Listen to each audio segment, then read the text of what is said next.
Ambil gambar.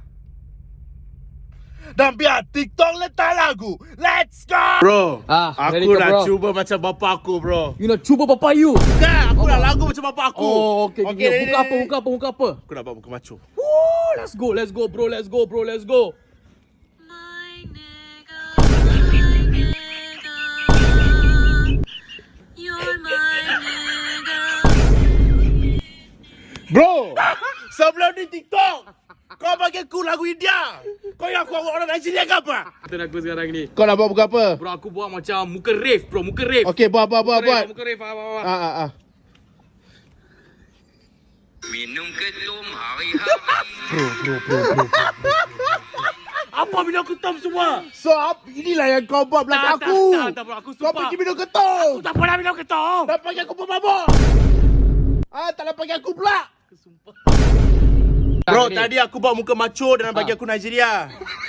Sekarang aku buat gedik, bro. Oh, you dah bawa Mesti opposite punya.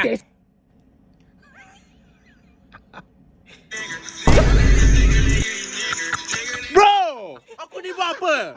Ambassador untuk negara Nigeria ke apa? TikTok, kau dengar baik-baik.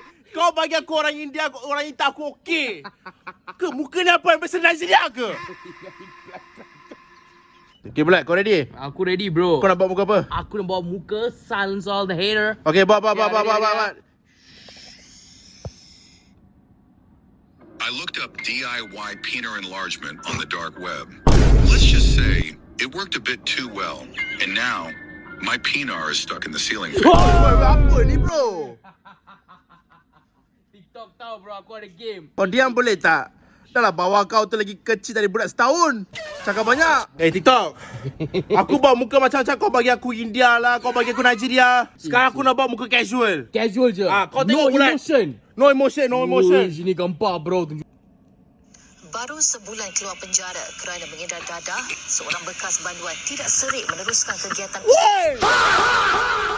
Tahu kau bagi aku penceraya. Kau ni best for both worlds lah.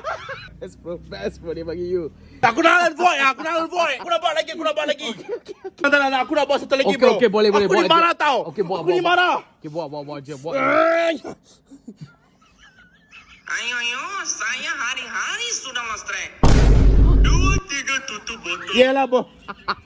Cakap aku penjenayah, cakap aku Nigeria, cakap aku sekali pemabuk. Cukup tutup. Masuk track ke bro setiap hari. Masuk track kan.